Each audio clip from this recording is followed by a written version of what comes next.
Hi, my name is Justin Pichet. I'm currently an assistant professor of sociology at Memorial University in St. John's, Newfoundland, and co-managing editor of the Journal of Prisoners on Prisons. I'd like to begin this panel by thanking the organizers of the 14th International Conference on Penal Abolition for all their work in putting this event together.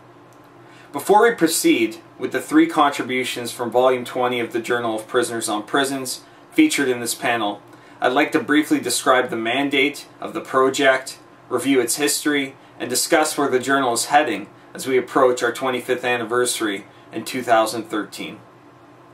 The Journal of Prisoners on Prisons is a prisoner-written, academically oriented, and peer-reviewed journal based on the tradition of the penal press. It's a unique project in that it brings together knowledge produced by prison writers together with academic arguments to enlighten public discourse about the current state of carceral institutions in a context where there is little scholarly work and research on the inner workings of the carceral available at this time. This project emerged out of a concern held by organizers of the 3rd International Conference on Penal Abolition held in Montreal in 1987, who felt there was a lack of prisoner representation at ICOPA 1 and ICOPA 2. To address this matter, the organizers of ICOPA 2 circulated a call for contributions, inviting prisoners to discuss the state of imprisonment and prospects for abolition at that time. Based on the papers presented at ICOPA 3, the first issue of the JPP went to print in 1988. In the 24 years since, 21 volumes and 33 issues have been produced, covering a wide range of themes related to the experiences of imprisonment and the sociopolitics of incarceration, including penal abolitionism and penal reform, the colonization of indigenous people and the domination of people of color via imprisonment, the criminalization of women, victimization, capital punishment, political imprisonment and torture, Marionization and solitary confinement, health and mental health, security detention, immigration detention, prison education, prison writing, and resistance, among many others. While many of our contributions come from the United States, the world's leading prison nation, and Canada, where the journal is housed, we have also had pieces written by current and former prisoners incarcerated in Africa, Central and South America, Europe, the Middle East, and Oceania.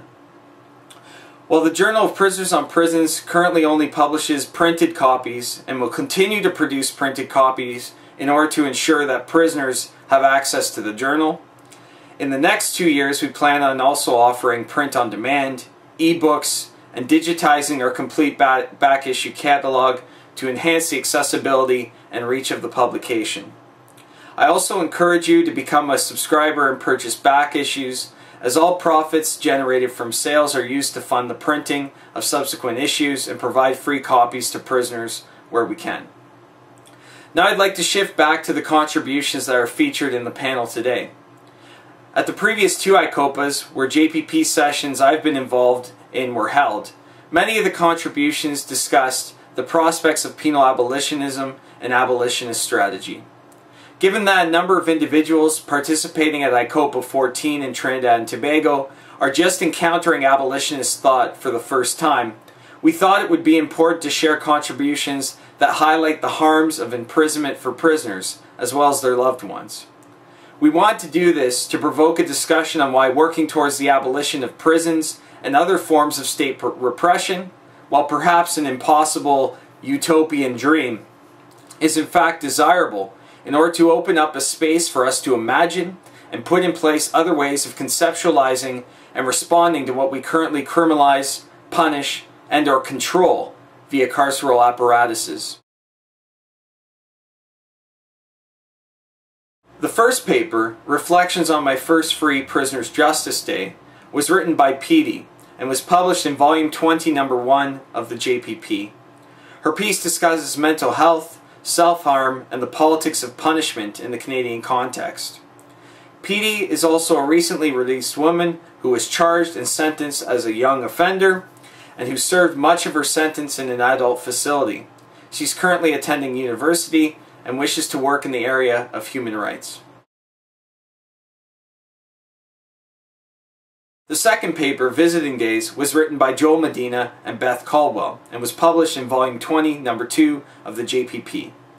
Their piece examines the importance of prison visits in keeping loved ones connected and as a short-term negative reform that attenuates the harm and violence of imprisonment.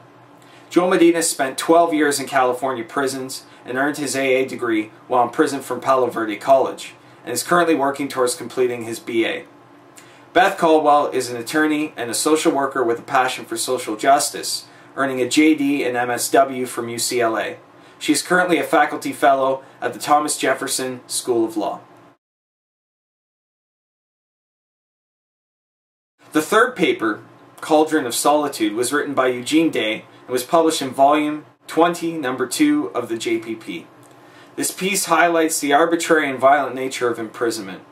A regular contributor to the journal and now a member of the publication's editorial board, Eugene is currently incarcerated at the Correctional Training Facility in Soledad, California, where he is serving a sentence for a nonviolent drug offense under the state's 3 strikes sentencing law. Eugene requested that his piece be read by Ray Shipley. On behalf of myself, co-managing editor Mike Larson of Kwantlen Polytechnic University, and all the members of the JPP editorial board, I would like to thank these contributors and other authors for continuing to make visible the experiences of incarceration that many seldom encounter, in the face of potential consequences for exercising the right to free speech.